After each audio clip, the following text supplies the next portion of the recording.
Fala galera que tá assistindo o Pod no Sofá, seja bem-vindo a mais um episódio. Matheus, hoje tá diferente, né, Matheus? Hoje eu tô à vontade, Clebão, tô de chinelinho, ó, tranquilinho. E tô à vontade, cara, tô em casa. Isso aí é tempo de casa, dizem que tempo de casa é posto, né? É. Começou, vinha de terno, gravata, aí agora chinelinho de dedo. Você veio da praia, cara? Pô, que a gente vai ter um bate-papo, né, entrevista, precisa ser nada formal não, né, galera? Pode ser tranquilo, chinelinho de dedo, a gente tá à vontade, tá em casa. Ah, a galera tá à vontade. Eu comecei largadão, agora eu tô indo de mas sapatinho. Vou voltar certinho de sapatinho, porque eu gosto de andar assim, eu gosto de andar legalzinho de tênisinho, com calça. Mas hoje tô à vontade, hoje tô tranquilo. Certeza. Matheus, nosso convidado hoje vai dar uma aula pra gente. Sim, pô, tem certeza, Cleber? Tenho certeza. É um ensinamento aí profundo, cara. Essa é a minha expectativa também de hoje, que a gente tenha muito ensinamento. Na verdade, com todos os convidados é assim, né? A gente quer sempre... A gente aprende muito com todos os convidados que passaram... Os convidados que passaram aqui até hoje, a gente aprendeu muito, pô. Com certeza. Aprendemos demais. eu fico conversando direto, assim, com meus amigos, esposa, família. E, cara, eu acho que eu tô na melhor profissão do mundo. Pô, é muito legal, né, Cleber? Que é compartilhar histórias. Cara, a gente ouve história de pessoas, aprende e ainda registra pra sempre. Com certeza. No YouTube. Olha a honra que a gente tem, cara. Que responsa, hein? Mas chega de conversa mole. Vamos fazer as honras. Matheus, quem está aqui do outro lado hoje? Ó, galera, mas antes de falar quem tá aqui do outro lado, eu vou te pedir fazer uma coisinha, Kleber. Qual é a coisinha que as pessoas têm que fazer pra poder também ficarem por dentro desses ensinamentos todos que a gente aprende aqui, cara? A primeira coisa, tem que se inscrever no nosso canal, né, Não, Matheus? Isso é o básico, eu sempre falo a mesma coisa. Tem que se inscrever. Se você não é inscrito e acompanha a gente, todos os vídeos que a gente posta, poxa, galera, você não tá ajudando a gente.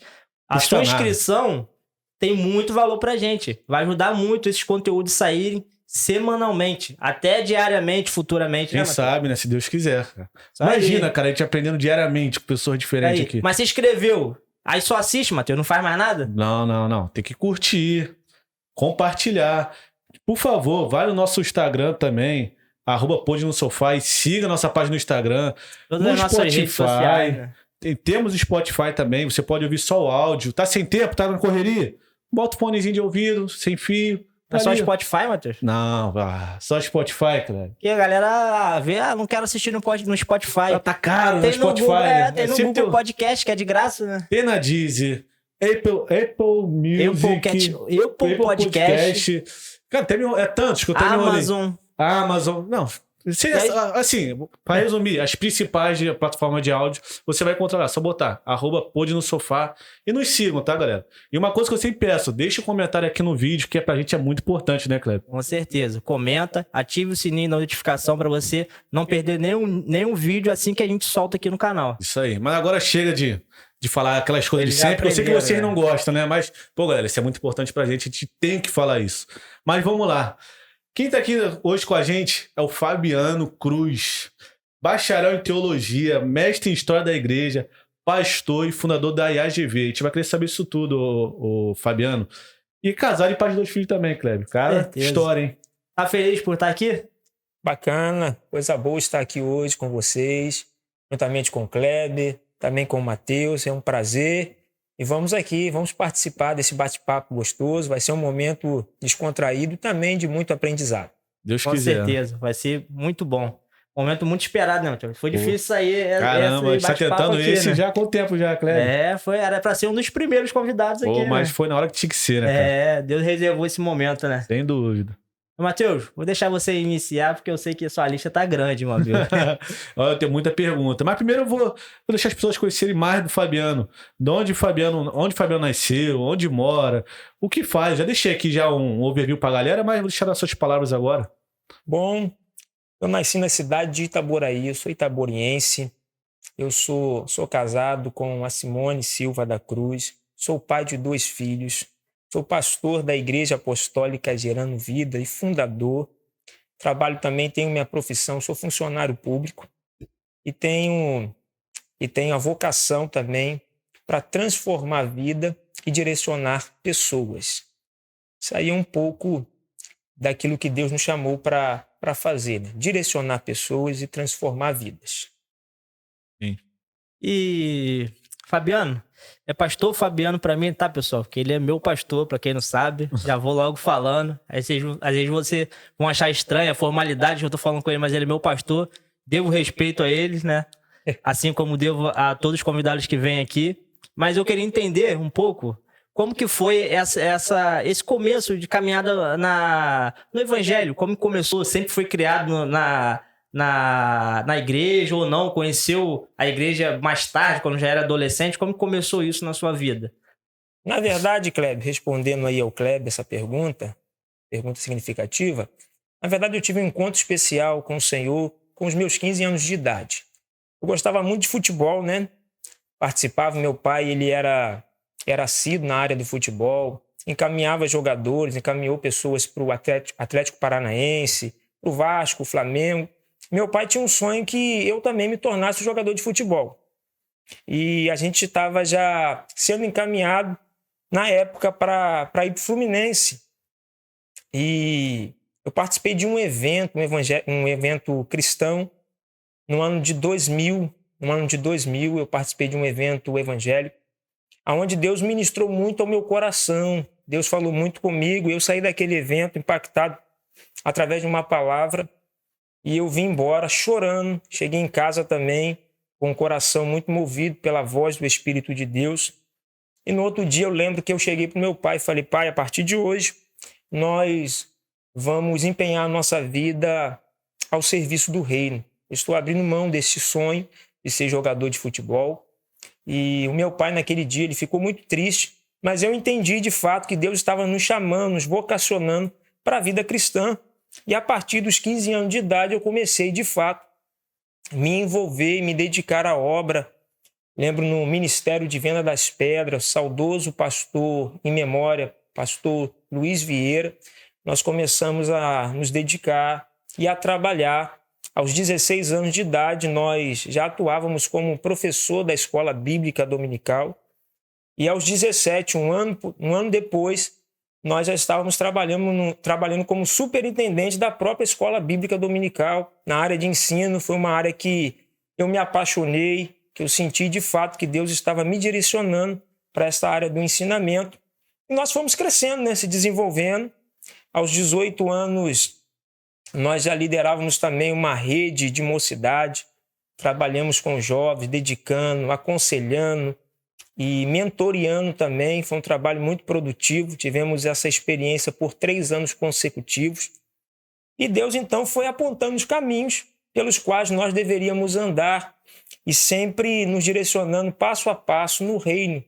E aos 21 anos de idade, já exercendo o trabalho diaconal, servindo a igreja, atendendo os irmãos, os enfermos, aqueles que precisavam ser visitados, receber Santa Ceia. E fomos aí andando, até chegar. Tem muita coisa para a gente falar aí. Vou deixar, senão a gente não vai parar aqui de falar. Então, na verdade, pelo que eu entendi, sua vida toda já foi baseada em igreja, sempre foi envolvido com isso. Seus pais sempre foram da igreja também? E aí que passaram isso para você? Ou foi nesse meio caminho que você foi conhecendo e foi repassando? Na verdade, a minha mãe e meu pai se converteram ao cristianismo quando eu tinha 2 anos de idade. Então, eu fui criado num berço evangélico.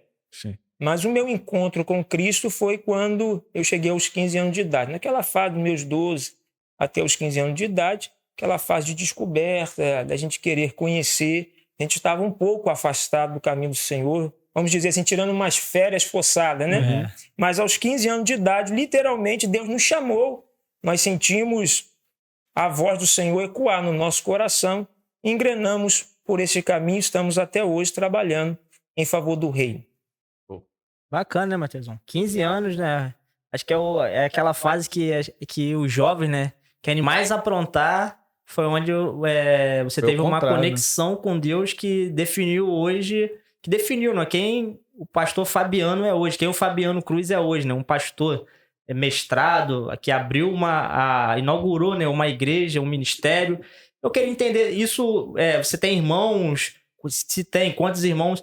Todos os seus irmãos voltaram para o ministério cristão ou só você? Caso você tenha irmãos, não sei se tem. Eu tenho 2 irmãos, na realidade, meu irmão Wellington, um homem também de Deus, trabalha na igreja, mas não exerce assim uma função de liderança. Tenho a minha irmã Raquel, que trabalha no campo missionário em Apodi, no estado da Bahia, no interior da Bahia, junto com o meu cunhado Alcinei, deixando aqui até o meu abraço para o Alcinei, que está ali em Apodi, e a minha irmã Raquel, que trabalha de fato, literalmente na obra do Senhor, estão servindo já por 7 anos ali no estado entre o Rio Grande do Norte e também o estado da Bahia. Então, tanto a Raquel quanto o Wellington, eles trabalham também na igreja.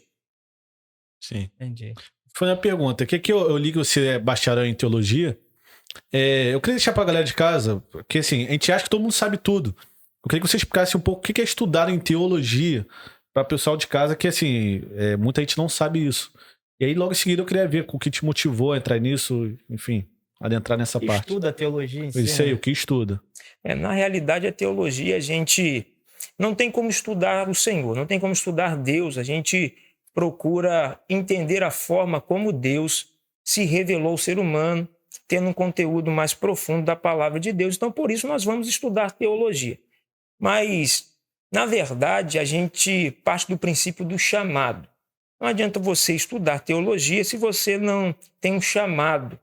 E a gente procura sempre dizer que quem se prepara serve melhor. Então, a preparação ela é indispensável.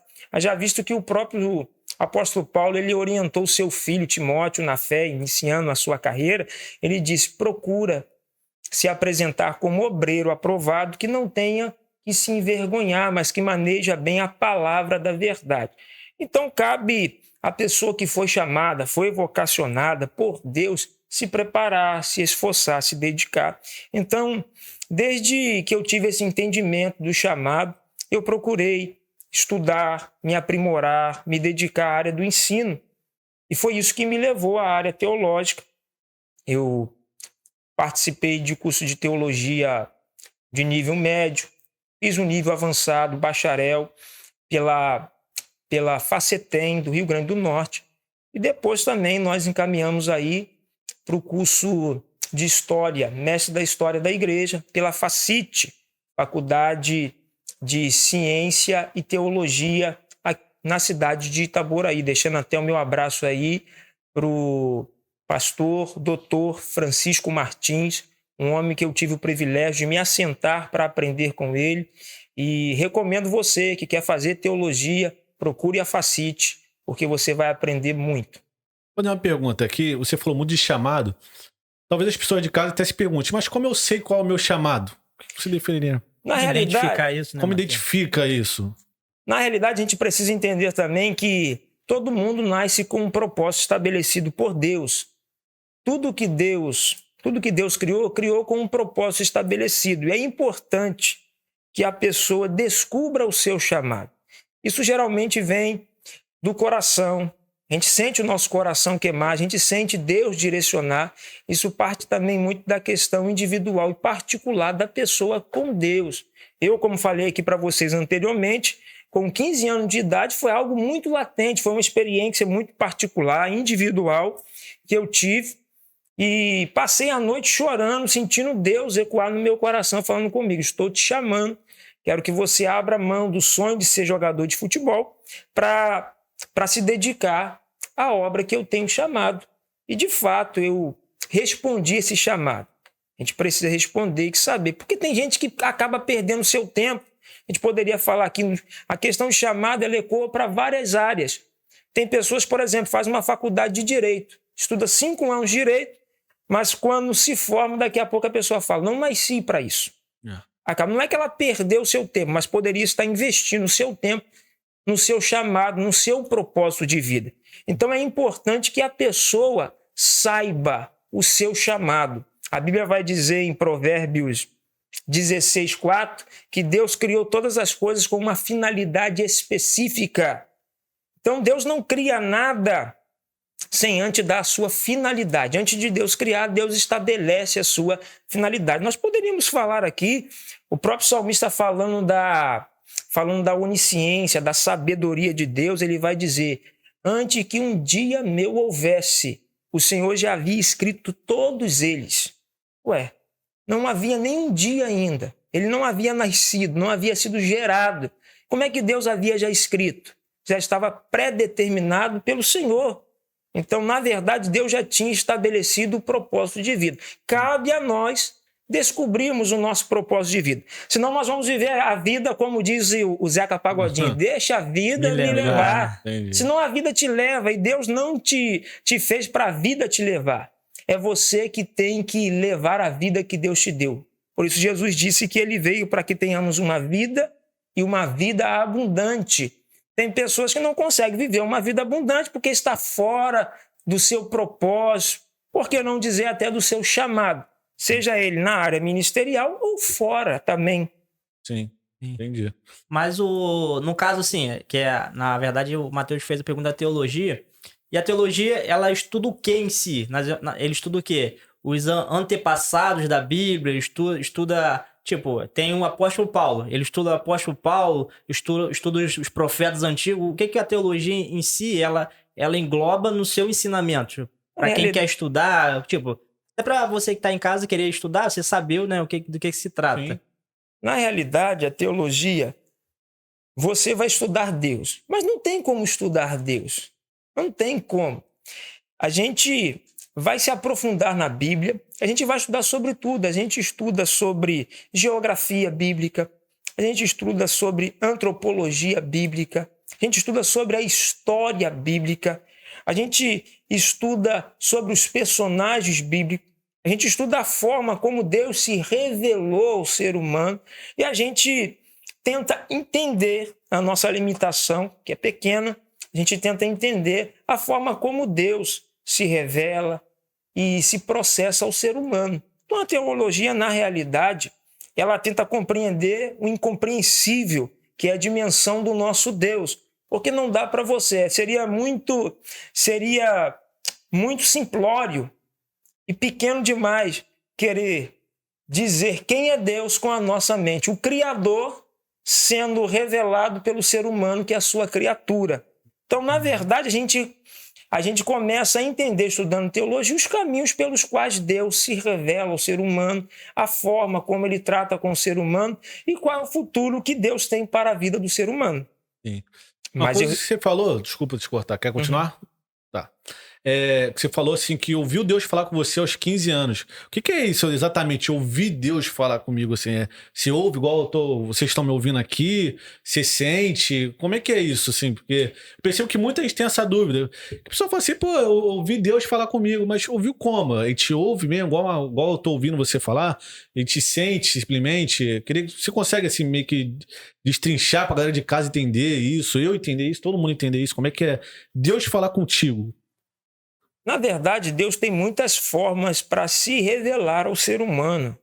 Deus tem muitas maneiras para se comunicar. A maior maneira de Deus se revelar hoje a nós, os seres humanos, é através da sua palavra. Nós acreditamos na palavra de Deus, na infalível, inerrante palavra de Deus, a revelação do Deus para o ser humano. Mas Deus, ele pode falar com o ser humano de outras maneiras. Deus pode falar através de um sonho, Deus pode falar através da natureza, como diz o Salmo de número 19. Deus pode falar através de um sorriso de uma criança, um abraço. Deus pode falar através de um louvor. Então, a experiência de Deus falar com a pessoa, ela é muito particular. Cada um tem a sua. Comigo ecoou no meu coração. Literalmente, eu senti Deus falando no meu coração. Eu quero você para a minha obra. E aquele dia foi algo tão latente que a gente foi tomado de uma forma muito copiosa, impulsionado pelo Senhor, e começamos a chorar. Então eu senti que aquilo de fato era a voz de Deus, Deus falando comigo. E não me arrependo, tenho vivido experiências com Deus, tenho desfrutado, de fato, que foi a melhor escolha que eu fiz. Então eu não posso chegar aqui e definir que é a voz de Deus, porque cada pessoa pode ter a sua experiência. Por exemplo, você que está me ouvindo agora, talvez está passando por um problema, por uma dificuldade, Deus pode ministrar ao seu coração neste exato momento. Você que está talvez dentro do ônibus, você talvez que está dentro da sua casa, no seu trabalho, Deus pode ministrar. Você que está esperando uma resposta de Deus, Deus pode ministrar e você entender literalmente que é Deus que está falando com você e que Ele tem um futuro melhor para a sua vida. Perfeito. Uma dúvida que me surgiu é que quando você ouviu Deus falando nos 15 anos, estava acontecendo alguma situação específica, assim, que você às vezes estava mais sensível para ouvir essa palavra, ou foi simplesmente, não sei, repentino, essa palavra boa. Na verdade, eu estava falando, né, mas não entrei nesse fato, né? Nós estávamos num evento específico para adolescente. Era um congresso, tinha mais ou menos 600 adolescentes e eu ouvi a ministração. A palavra estava sendo pregada. E quando eu me dei por conta, eu já estava lá na frente. Naquele dia foi um dia muito marcante na minha vida, porque eu senti como se Deus estivesse me abraçando e falando, como eu disse aqui, parece até repetitivo, mas ecoando dentro do meu coração. Estou te chamando para a minha obra. Estou te chamando, eu quero você na minha obra. Daquele dia em diante, eu decidi viver a minha vida para o Senhor. Então, foi num evento, um evento de adolescente, não era um evento de jovem, era um evento de adolescente, onde tinha 600 adolescentes, nós estávamos ali. Então, tinha um ambiente também todo preparado, né? Um ambiente de adoração, de entrega. E nós estávamos ouvindo a palavra de Deus sendo alimentado, e Deus, então, nos agraciou com a sua voz ecoando dentro de nós, e estamos caminhando até hoje, fazendo a obra dele. Incrível, né, cara? Incrível. Caramba. Uma coisa assim que surge até como uma crítica da minha parte, eu vejo hoje que o mundo cristão ele é muito povoado por pastores idosos, já de muitas idades. O senhor acho que é novo, né? Quantos anos o senhor tem? Tenho 38 anos de idade. Então, 38 anos. Como que é essa convivência com esses pastores mais velhos? Existe, assim, o respeito ou existe aquele preconceito pelo senhor ser um pastor tão novo, começar tão novo o seu ministério? Como que o senhor absorve isso dentro do ministério cristão? Na verdade, as pessoas conseguem. Quem tem entendimento, tem visão também espiritual, consegue compreender, ele sabe distinguir. Não é porque a pessoa é nova ou porque a pessoa já está avançada na sua idade que vai dizer quem é e quem não é. Como eu falei aqui, tudo parte do chamado. A primeira coisa que um pastor deve ter é o chamado. Precisa ser chamado por Deus. Se ele é chamado por Deus, ele tem essa certeza, ele vai se preparar. Eu costumo apresentar 5 coisas que são requisitos para a vida de um pastor, para dizer que o camarada é pastor. De fato, ele precisa ter o chamado. Segunda coisa, ele precisa de caráter. E vai sustentar, o caráter vai sustentar o chamado da pessoa. Tem pessoas que têm chamado, mas têm um caráter defeituoso. E por ter um caráter defeituoso, o ministério ele pode sofrer. Então a gente precisa entender que antes de entrarmos de fato na vida ministerial, entendermos o chamado de Deus, precisamos ter o nosso caráter polido pelo Senhor. Depois, a terceira coisa é sermos preparados, dedicar-se, apresentar de fato, estudar, investir, para que possamos de fato apresentar o reino de Deus como ele é. Então, chamado, o caráter, a preparação. E aí eu venho na quarta coisa, a questão da disponibilidade. A pessoa precisa ter disponibilidade, porque tem pessoas que querem, tem chamado, tem um caráter apurado, até se preparou, mas não tem disponibilidade, está preso a outra coisa, às outras coisas. Então precisa ter disponibilidade. E por fim, o quinto, a execução. Então quando você consegue visualizar esses 5 ingredientes, ou essas 5 qualidades, vamos dizer assim, em uma pessoa, você consegue identificar que essa pessoa, de fato, é um pastor. Então aí não entra a questão da idade, se a pessoa é nova ou se a pessoa já está com a sua idade já avançada. Então, o meu relacionamento com os pastores mais castos, mais maduros, são relacionamentos saudáveis. Tenho muitos amigos, tenho aprendido e eles conseguem enxergar isso também na nossa vida. São pessoas que nós temos uma convivência muito boa. Tem aqui, quero deixar também um abraço aqui para o meu pai, meu mentor, o apóstolo Radamés Almeida. Queremos ele aqui, hein? Com certeza, tendo uma oportunidade, ele vai vir aqui, vai ser um tempo também muito precioso. Então, a nossa convivência com os pastores mais castos, maduros, são pastores que entendem de fato que o chamado não está na idade, sim, e sim nas qualidades que nós mencionamos aqui, os ingredientes que compõem de fato um chamado ministerial de um pastor. Você falou sobre preparação, e me surgiu uma dúvida. A preparação que você diz é o quê? É preparação de se polir como ser humano ou preparação de, sei lá, ser um bacharel em teologia, de ter essas formações para poder ser um pastor? Que preparação é essa? Olha só, isso é uma pergunta muito interessante, relevante também, que as pessoas às vezes confundem. Acha porque a pessoa é formada em bacharel, é mestre, é doutor, que essa pessoa de fato deve ser um pastor. Volto a dizer aqui que para ser um pastor, a primeira coisa, tem que ser chamado, tem que ser vocacionado. E esse chamado vem de Deus, é Deus que escolhe. A Bíblia vai dizer, o escritor aos Hebreus, é claro que falando sobre o chamado de Arão no ofício sacerdotal, vai dizer: ninguém tome para si essa honra a não ser quem Deus o chamar. Então, o pastor é quem Deus chama.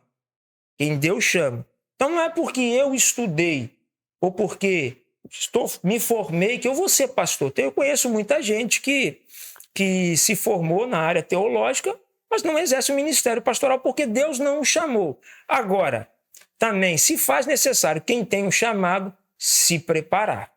Certeza. Se a pessoa tem um chamado, se ele sabe que foi chamado, ele precisa se preparar. Mas o preparo é esse mesmo, então, de teológico e tudo mais. Sim, existe o preparo teológico. É claro que também existe o preparo quando a gente fala aqui da questão do caráter, da lapidação, da conduta, do comportamento, a pessoa precisa ser moldada. E isso também demanda tempo. A pessoa que aceita Jesus, ela pode ter sido chamada, mas ela vai passar por um tempo até, de fato, começar a exercer o seu ministério. A gente poderia falar que, no Velho Testamento, Deus chamou Davi. Deus chamou Davi, ele tinha 17 anos de idade. Quando Samuel foi na casa de Jessé, ungiu um dos filhos dele a rei. Tinha 17 anos de idade. Ele foi ungido naquele momento a rei. 17 anos de idade. Mas a pergunta que se faz, ele assumiu o trono com 17 anos de idade? Não. Se passaram 13 anos até que ele chegasse ao trono em Hebrom. Mais 7 anos, com 37, que ele subiu para ser rei em todo Israel. Então foram 20 anos. Dentro de 20 anos, ele passou por muitas coisas que forjaram o quê? O Davi como pessoa, como ser humano. Ele aprendeu muitas coisas. A gente poderia entrar aqui na história, que não é o nosso caso aí, da vida deste homem de Deus, mas ele esperou esse tempo todo. Então tem gente que é chamado. A precipitação faz com que a pessoa que muitas das vezes é chamada não se apresente de forma adequada. O que ele falou ali foi muito interessante, porque eu sempre aprendi isso também na minha vida. Que, na verdade, o chamado ou promessa é prenúncio, como se fosse um pré-anúncio. E você tem que se preparar para poder receber essa honra lá na frente. Então, não adianta, às vezes acontece muito nas igrejas, né? A pessoa fala, não, recebeu a palavra de Deus, que vai falar que é isso, aí já acha que vai cumprir amanhã. Mas não é assim, é um pré-anúncio. Já falou que isso vai acontecer, mas você tem que se preparar para chegar até lá. Então, interessante, você falou isso, me remeteu lá atrás, uma coisa que eu já aprendi. O próprio Jesus, né? Ele esperou para cumprir o ministério que ele já tinha sido chamado desde que nasceu, né? Ele foi preparado antes de cumprir o seu ministério, né? Então, na sua concepção, nem todo teólogo vai ser um pastor, mas todo pastor tem que ser um teólogo. Sim, salvo as exceções, né? Salvo exceções, porque geralmente você vê também pessoas que, por dificuldade, por falta de opção naquele momento, Deus pode levantar uma pessoa ao ministério pastoral e essa pessoa exercer o ministério pastoral com excelência, com muita dedicação, até melhor do que muitas outras pessoas, mas devido à sua falta de opção naquele momento para preparação. Não deu para se preparar, não deu para investir, então são exceções, mas a exceção não é a regra. A regra é a pessoa se preparar. Então a gente precisa entender que existem casos específicos, mas não é a regra. A regra é ser chamado e se preparar, porque quem se prepara consegue servir melhor. Sem dúvida nenhuma. Eu fiz até essa pergunta porque hoje a gente vê no mundo muita gente decepcionada assim, com a igreja devido a as condutas de certos pastores. Então, e eu atribuo a isso assim, foi o que você falou.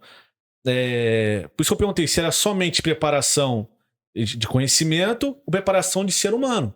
Porque eu vejo muita gente decepcionado por talvez botar expectativa em homens e ser falhado isso. Mas só para contextualizar, mas eu queria perguntar assim, o que você inspirou você a fundar uma igreja apostólica e de onde surgiu esse estalo?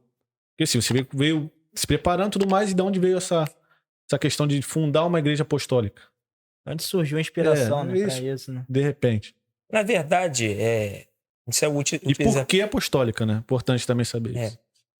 Bom, a gente vai entendendo que Deus, ele sempre trabalha. Cada tempo Deus trabalha de uma maneira específica, diferente. Deus vai ministrando ao nosso coração e nós vamos entendendo. Quando Deus disse para Abraão, por exemplo, sai da tua terra e vai para uma terra que eu vou te mostrar. Deus, de fato, não havia mostrado. Deus falou com ele, conforme você for andando, eu vou te mostrar. Então, nós vamos entendendo que Deus ele vai ele vai revelando o seu propósito para a nossa vida conforme nós vamos caminhando. Deus deu um sonho para José. José teve um sonho, mas Deus não havia mostrado ele literalmente que ele seria governador do Egito. Deus não mostrou também a situação que haveria a cova, que ele seria vendido para uma banda de ismaelita, que ele ia parar no Egito, ia ficar na casa de Potifar, e depois ia para o cárcere, até ser levantado governador. Isso aí passa 17 anos também. Entraria até no caso se fosse da preparação. Mas conforme nós vamos caminhando, Deus vai revelando, Deus vai clareando ao nosso coração, o propósito dele vai ficando mais nítido. Eu sempre vim da raiz assembleiana, louvo a Deus, a minha formação foi assembleiana, os pastores, aqueles que me direcionaram, foi um tempo muito proveitoso para a minha vida, mas chegou uma fase da minha vida que eu senti, que eu falo de sentir, as coisas começaram a clarear, que Deus estava me vocacionando para começar um ministério, para dar início. Mas não era algo que assim, estava tão latente no nosso coração, que a gente orava e desejava. E Deus foi falando que isso estava para nascer, estava para surgir. E as coisas foram acontecendo espontaneamente, literalmente, sem a gente fazer força. Nós estávamos servindo a Deus como pastor na Assembleia de Deus do Rocha, em São Gonçalo, no ano de 2016 para o ano de 2017. O saudoso pastor, em memória também, pastor Manuel Custódio Monte, tive o prazer, um homem de Deus, partiu para a eternidade com 95 anos de idade, um ícone. Você sentava, tenho saudade das conversas, tempo muito proveitoso. Ele me direcionou para começar trabalho, melhor dizendo, para assumir um trabalho que estava capengando num bairro de Jardim Dália, ali perto, ali em Itaboraí. E nós, assim, assumimos esse trabalho, começamos esse trabalho, nos dedicamos. Tem um obreiro, um escudeiro ao meu lado, o pastor Pedro Paulo também, que começou esse trabalho junto com a gente. Na época, a gente iniciou esse trabalho com 3 pessoas, só tinha 3 pessoas. O MZ estava fechado e foi muito desafiador. Mas a gente topou o desafio, a gente gosta de desafio, porque todo desafio faz a gente crescer. Com certeza. Quero dizer para você aí também, não reclame dos desafios. Abrace os desafios, porque serão eles que vão fazer você crescer. Bom, e nós abraçamos esse desafio, foi no início muito difícil, mas orando, se dedicando, empenhando, o trabalho foi crescendo, o trabalho foi tomando forma. Chegamos no ano de 2017 já com de 3 pessoas, a gente conseguiu dar um salto para 30 pessoas. Esse trabalho foi evoluindo. No ano de 2018, o trabalho chegou a quase 50 pessoas. No ano de 2019, nós já estávamos já com umas 70 membros na igreja. No ano de 2020, então, Deus já estava pontuando no nosso coração que estava chegando uma nova fase, uma nova transição para o ministério. E a partir do ano de 2019, por 2 vezes eu tive a oportunidade de conversar com o meu antigo pastor, que já partiu, que eu acabei de falar o nome dele aqui, falando desse sonho, desse projeto que a gente tinha de começar um trabalho, de dar início a um ministério, de apacentar, de ser pastor presidente. E eu lembro muito bem da palavra dele, pastor Fabiano, vamos orar, vamos orar Deus ter um tempo para todas as coisas. E nós então aguardamos. E foi um ano, de 2019 até um ano de 2020, foi um ano de oração. Um ano de oração. A gente conversou depois por mais 2 oportunidades. E quando chegou no mês de outubro, foi uma das últimas conversas que nós realizamos. Naquele dia, ele juntamente com outros obreiros, decidiram então nos liberar para que nós pudéssemos começar um novo ministério, começar um novo trabalho, desta forma com a questão da liderança, de apacentar literalmente como pastor presidente. Dia 1º de novembro de 2020, foi no domingo de manhã, nós fomos liberados, 9 pastores foram na igreja onde nós estávamos ali em Jardim Dália e liberaram a gente, oraram, puseram as mãos sobre a nossa vida e nós seguimos a nossa caminhada.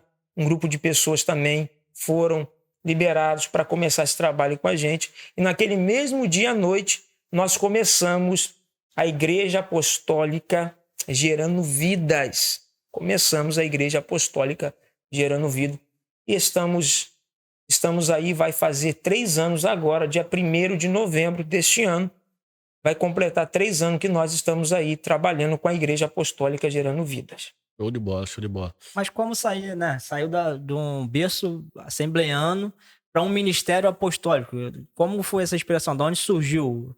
Eu queria, inclusive, até, conceito? tu pode terminar a sua pergunta, mas eu queria incrementar uma pergunta, a do Cleber, mas pode falar, falou já? Não, pode terminar aí. Então, a minha pergunta é o seguinte, qual é a diferença do apostólico, do assembleano? Eu não sei o nome das outras, mas assim, se você puder, se for possível também falar de uma forma simples para a galera de casa, para mim também, que isso é uma dúvida minha, essa diferenciação dos ministérios, não sei se posso falar assim dessa forma. Você consegue dizer? Sim, olha só. No início as pessoas tomam um choque, né? Como eu disse aqui, a nossa raiz, nosso começo, nosso ensinamento foi todo assembleiano. Quando a gente fala do apostólico, as pessoas às vezes têm um preconceito por não entender literalmente o que é o apostólico. O apóstolo Paulo diz o seguinte, ó: o fundamento está posto, vede cada um como edifica. O fundamento é Cristo, a base é Cristo, o reino é Cristo. Nós precisamos pregar o reino que transforma. A salvação vem através de Cristo. Isso é imutável. A questão da visão, nós trabalhamos no apostólico, uma visão que atende as pessoas numa amplitude maior. Quando a gente fala do apostólico, nós gostamos de trabalhar no apostólico, no profético, no evangelístico, no pastoral e no ensinamento. A gente aponta geralmente o apostólico quando a gente olha para a nossa mão. A gente vê, temos nossos 5 dedos. Nós temos os 5 dedos formando a nossa mão.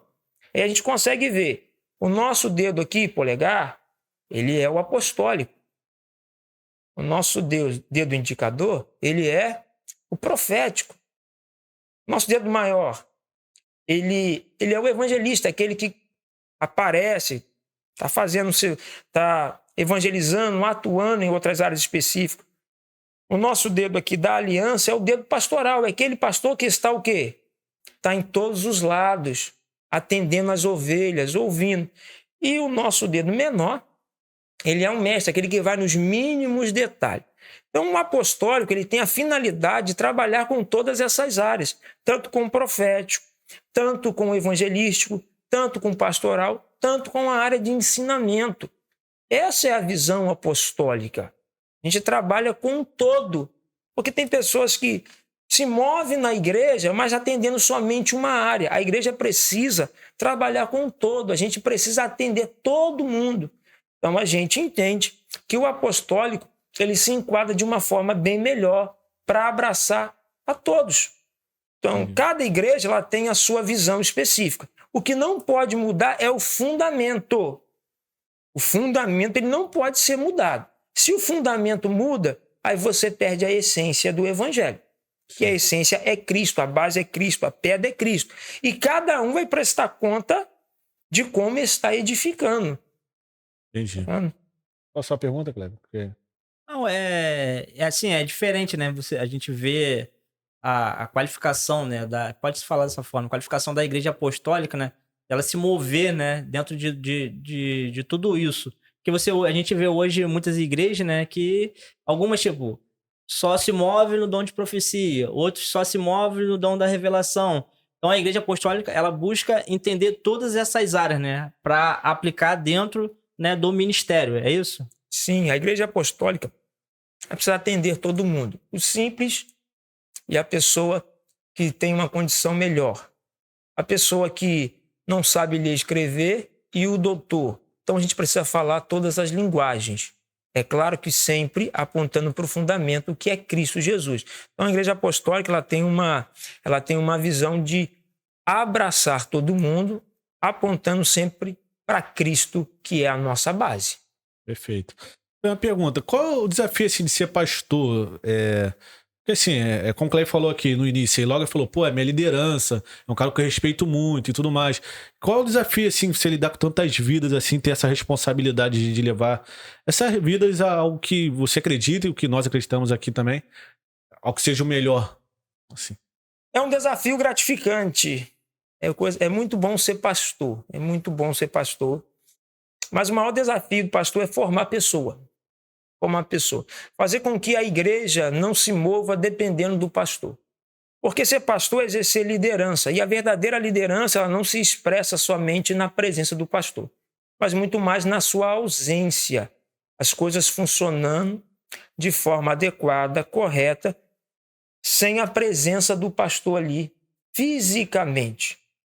Então, eu acho que o maior desafio pastoral, ao meu ver enxergar, que eu enxergo, melhor dizendo, é você fazer com que a igreja ande sem a presença, muitas das vezes, do pastor. Você conseguir formar líderes, transmitir essa visão, para que amanhã você vai passar. Eu vou passar, amanhã você passa, eu passo. Mas aquilo que a gente começou, a visão que Deus nos deu, ela precisa continuar. Porque a visão é maior do que o visionário. O pastor, ele tem um chamado. Mas se a visão que Deus deu ao pastor morre com o pastor falhou no seu ministério. Eu sou transitório, eu vou passar. Mas a igreja ela precisa continuar. Então aquilo que eu comecei precisa continuar. Por isso que a gente trabalha formando pessoa. Por isso que o nome da igreja, Igreja Apostólica Gerando Vida. A gente gera vidas em pessoas, a gente pega pessoas caídas, sem perspectiva de vidas e ensina, trabalha, mentoria essas pessoas, dá direção para que essas pessoas continuem aquilo que nós iniciamos. Essa é a nossa finalidade. Mas é muito difícil. Está falando, o maior desafio do pastor é formar a pessoa, porque isso demanda tempo. Ninguém é formado de uma hora para outra. Você pode ver o próprio Senhor Jesus. Ele demorou 3 anos e meio formando 12 pessoas. E dessas 12, só conseguiu formar 11. E a culpa era dele, que era o mestre? Não, Jesus era o maior mestre. Jesus foi o maior mestre que já existiu, que já pisou aqui. O maior mentor, o maior discipulador, mas mesmo assim não conseguiu discipular os 12. Entendeu? Então a maior dificuldade de um líder é transmitir a visão que Deus deu para a próxima geração. Meu maior sonho é amanhã, Deus me chamando, aquilo que nós começamos, continuar com outra pessoa. Perpetuar, né? Perpetuar, isso precisa continuar. Porque a igreja é de Deus, a igreja não é nossa, nós somos passageiros aqui. Cumprimos o propósito, a gente volta a falar do propósito, cumprimos o propósito, acabou o nosso propósito, outra pessoa vai dar sequência. E a gente espera que as outras pessoas consigam ir muito mais além. Sim. Quer falar uma coisa, Kleber, ou quer que eu fale? Você pode falar, que eu tô querendo ir para outro assunto já. Mas então deixa eu pegar um último gancho aí.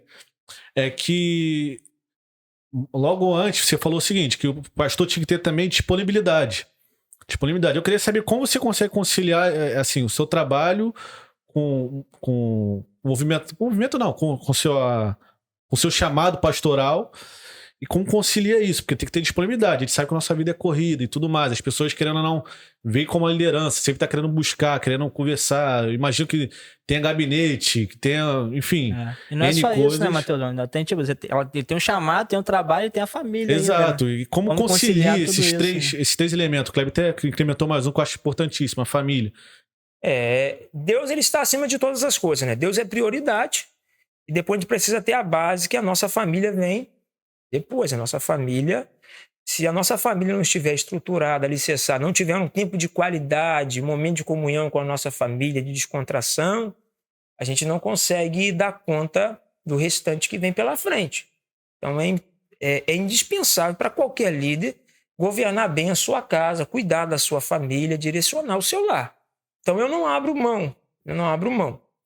Não é fácil você conciliar, mas com um pouco de dedicação e com empenho e disciplina, dá para a pessoa fazer. Hoje o meu trabalho é um trabalho muito flexível, mas no início eu já passei muitas situações complicadas. Por exemplo, terminar a reunião, o culto, no domingo, por volta de 8h30, 9h da noite, ir para casa, deixar a minha família e sair para trabalhar, porque eu trabalhava à noite na madrugada.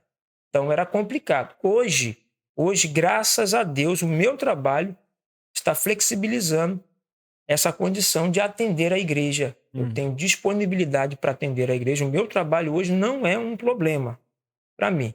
Mas acredito também que Deus nos dará um tempo oportuno, aquilo que a gente havia falado aqui alguns minutos atrás.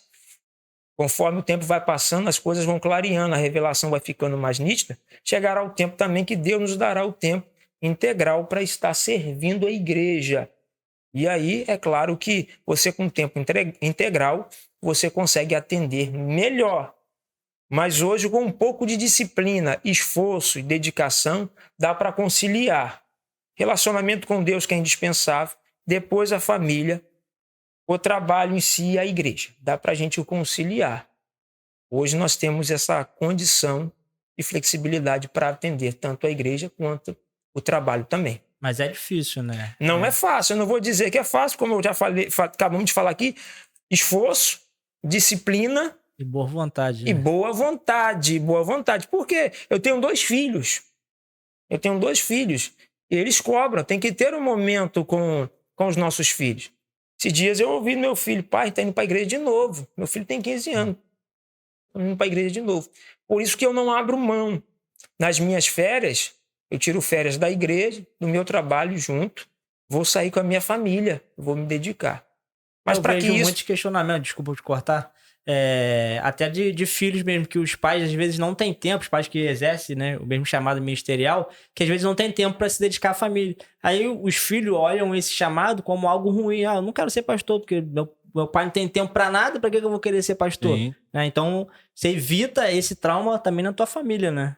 Sim, isso é verdade. Eu tive uma experiência no ano de 2011, eu fui para a cidade, fui para Paraíba, o estado da Paraíba, uma cidade chamada Piancó. Passei um tempo no campo missionário, depois fui para o Rio Grande do Norte, uma cidade também chamada Caicó. Conheci um pastor, um homem de Deus, e ele se dedicava ao trabalho e tinha a sua família, não queria servir por causa do desgaste que ele estava sofrendo na obra. Por isso que a gente precisa ter um tempo de qualidade com os nossos filhos. A gente não deve negociar. Férias é um momento que a gente precisa ter com a nossa família, aproveitar o máximo possível, entender que aquele é o momento deles. Meu filho tem 15 anos, eu tenho um mais novo que vai fazer 8 anos de idade. Uma criança. Então eu tenho que entender que ele tem que ter o tempo dele fora a parte da igreja. Senão daqui a pouco ele vai olhar a igreja como algo maçante. Desculpa. E ele vai crescer e daqui a pouco ele não vai querer. Então a igreja não pode ser um fardo. A igreja não é um fardo, não é um peso. Servir também não pode ser um fardo nem um peso. É porque Jesus falou que o fardo e o jugo é leve e suave. Mas aí cabe ao chefe da casa, ao líder, ao sacerdote conciliar uma coisa com a outra. Falando concernente à igreja, como que o pastor consegue tirar? Quando eu tiro férias, eu me desligo da igreja. Por isso que vem a questão da mentoria, de você preparar outros líderes. Eu sei que a igreja está funcionando, porque tem gente ali preparada no meu lugar. Tem pessoas ali preparadas. Então, eu estou descansando. Agora, se você não tem líder preparado, se você não tem pessoas em quem você confia, a sua cabeça está na sua família e também está ali na igreja. Aí você não consegue ter tranquilidade. Por isso que é importante que o líder forme outros líderes. Perfeito. Eu queria fazer uma pergunta, até assim, quando a gente falou no início, você é mestre em história da igreja, eu queria ouvir uma sua opinião, provavelmente não, com certeza vai ser uma opinião particular, mas assim, como você vê o papel da igreja na sociedade ao longo da história? Eu até anotei essa pergunta aqui que eu queria ver a sua opinião em relação a isso. Como é o papel da igreja na sociedade? Como você vê o papel da igreja? Na verdade, a igreja sempre exerceu um papel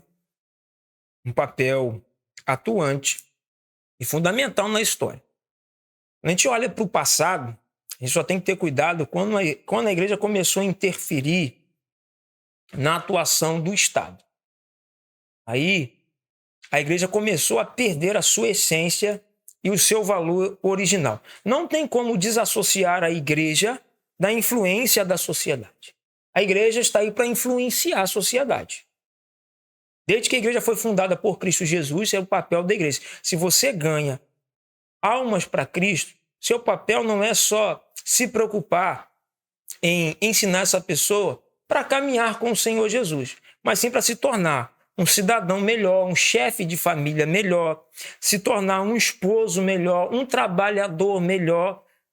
Se você consegue fazer isso, de fato, a sociedade será beneficiada. O Estado será beneficiado. Muitas coisas. As pessoas hoje têm uma concepção muito diferente do papel da igreja que Cristo fundou.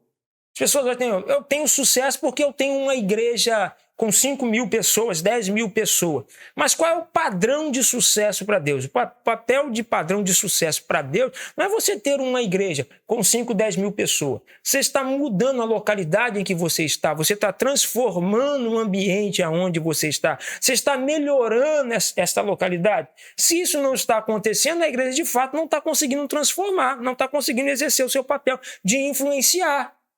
Sim. Então, a igreja, no decorrer da história, ela sempre influenciou, mas ela perdeu um pouco seu papel quando ela acabou se aliando ao Estado. E aí perdeu a sua finalidade original, que era pregar o evangelho, transformar a vida, e essa transformação afetaria o Estado. Mas quando ela deixou essa finalidade para se associar com o Estado, perdeu o seu valor original. E aí começou alguns problemas sérios. E aí só com o tempo mesmo para a gente falar aqui o que veio decorrendo desde a unificação da igreja com o Estado, desde a época de Constantino. Aí já é outro período para a gente falar aqui. Mas o papel da igreja é transformar. A pessoa pensa assim, eu tenho uma igreja, você pode estar numa igreja, se você está, vou dar um exemplo aqui. Por exemplo, você está numa igreja onde a criminalidade ali predomina, o tráfico de droga. Se Deus permite que uma igreja seja implantada e nasça uma igreja ali, porque a igreja ela não abre, ela precisa nascer, precisa ser direcionada. Ela nasceu ali, aí você tem ali, aquela igreja começou e essa igreja cresceu. Hoje ela está com 500, 1.000 pessoas, 2.000 pessoas. Mas o tráfico, ao invés de diminuir, reduzir, ele cresce, ele toma uma proporção, a igreja de fato não está conseguindo influenciar e transformar aquele ambiente. Então o papel da igreja é transformar a pessoa, automaticamente, se a pessoa é transformada, toda a sociedade o será. Entendi. O papel original é esse, né? Sem dúvida nenhuma. Entendi. Você falou da época de Constantino, né?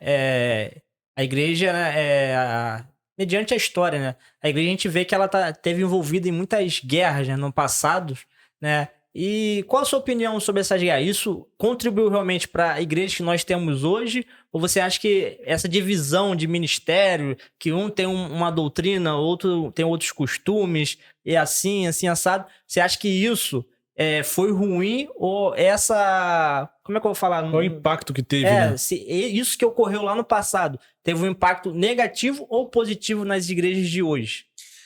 Por exemplo, olha só. Quando Martinho Lutero, a reforma protestante, Martinho Lutero não queria que houvesse um racha na igreja. Ele não queria que isso acontecesse. Na realidade, Martinho Lutero queria que a própria igreja passasse por uma reforma mais interna. Só que o que ele estava aplicando, o que ele estava passando, a revelação que Deus trouxe a ele, lendo a carta aos Romanos, a salvação pela fé e a visão que Deus, de fato, transmitiu ao coração dele, não estava sendo adotado. Então a finalidade de Martinho Lutero, a finalidade dele não era fazer o quê? Trazer uma divisão. Não era essa. Pelo contrário, era produzir uma reforma na própria igreja, mas não aconteceu. Então não tem como a gente aqui querer medir isso e falar assim, foi bom ou foi ruim? Dali, até os dias de hoje, muitas outras igrejas surgiram. Lembra que eu falei aqui, quando a gente fala do apostólico? É importante que a gente entenda, nessa pergunta, que é importante a gente entenda que o fundamento é Cristo. A gente não pode fugir disso. O problema não é as igrejas que surgem. A gente tem que fazer a pergunta, como que surgiu? Se foi tudo direcionado, certinho? Amém. Agora, a pergunta também que se faz também é, a base, o que se preserva é Cristo? Amém. Se não é, aí vai surgir problema. Vai surgir problema na igreja original Igreja Católica, na Igreja Reformada por Martinho Lutero e nas igrejas atuais.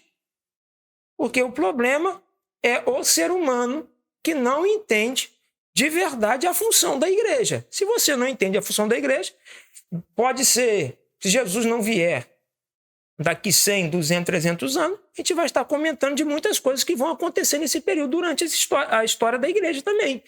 Então é importante que a gente tenha esse entendimento. Se a gente não conseguir entender isso, fica muito difícil. Porque se eu for falar aqui, tem um lado bom, mas tem um lado ruim. Promoveu. Essa reforma de Martinho Lutero promoveu coisas boas? Promoveu. Mas promoveu também, trouxe o quê? Conflitos. Muitos homens de Deus perderam a vida. Você vai estudar a história de Martinho Lutero também, a gente pensa que foi só a Igreja Católica que matou, perseguiu. O movimento protestante também perseguiu, matou também o próprio Martinho Lutero.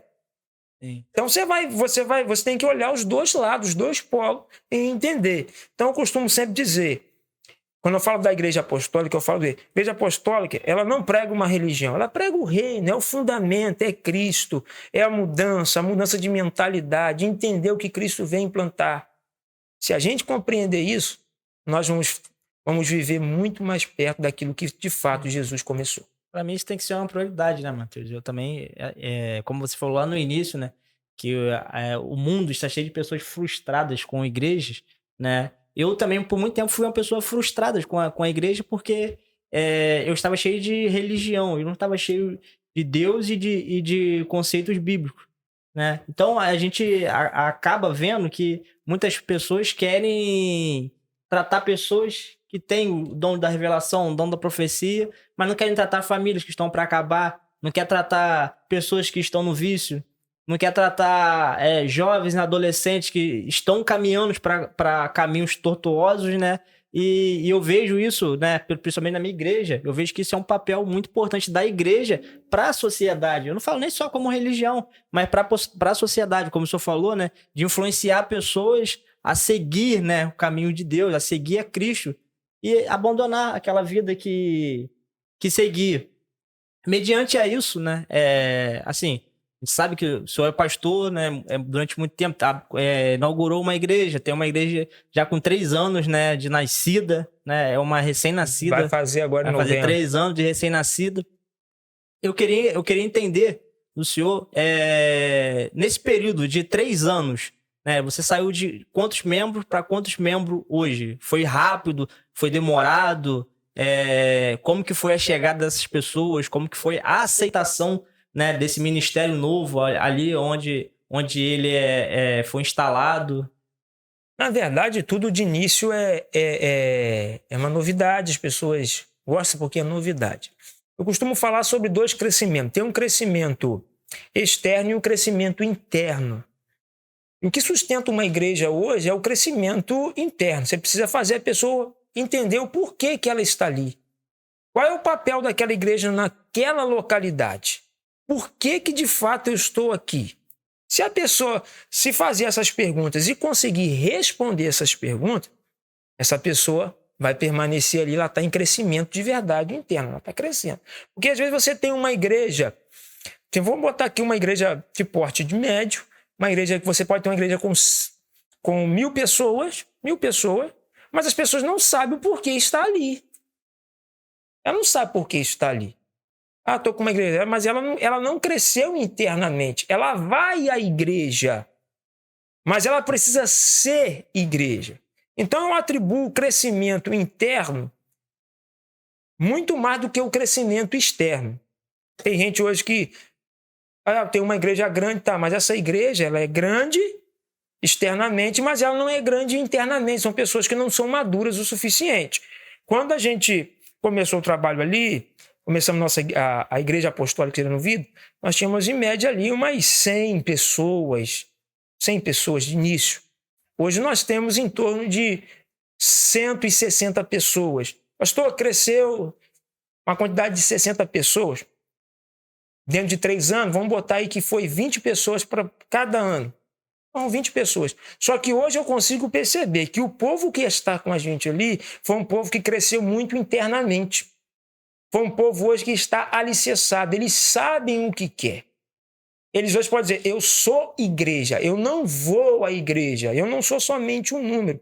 Então nós temos ali 160 pessoas que eu posso dizer estão comprometidas, estão ali trabalhando para o crescimento. Nós estamos construindo agora uma igreja para 500 pessoas. Então, nós estamos avançando, isso é importante. Teve agora na pandemia gente que tinha igreja com 400 pessoas. Na pandemia, a igreja fechou e não abriu mais. Como é que você pode ter uma igreja com 400 pessoas, chegou a pandemia, acabou e você não... Acabou a igreja. E lá se manteve pós-pandemia? Pelo contrário, na pandemia a gente cresceu. Bacana. Por quê? Porque as pessoas começam a entender. Eu sou igreja, eu preciso gerar pessoas, eu preciso fazer com que a pessoa entenda o porquê que eu estou trabalhando na igreja. Se eu estou cumprindo de fato aquilo que Cristo nos ensinou. Então, hoje eu consigo olhar para a igreja, nós temos ali a área de ensinamento, e a gente trabalha muito na área de ensinamento, e as pessoas estão se movendo com entendimento. Isso faz toda a diferença. Então, o nosso crescimento interno tem sido um crescimento agradável. E eu não duvido nada que a qualquer momento nós vamos dar um boom externamente. Tem muita gente que não cresce internamente, não cresce internamente, tem um crescimento externo e não consegue lidar com esse crescimento. Controlar, né? Então, hoje eu vejo literalmente Deus trazendo um crescimento interno na gente e daqui a pouco Deus vai dar esse boom e a gente vai alavancar e vamos transformar o local que Deus nos deu. Você falou sobre crescimento interno. Acredito que você ouve muitas histórias, mas tem alguma que você fala assim, caramba, essa aqui teve uma mudança...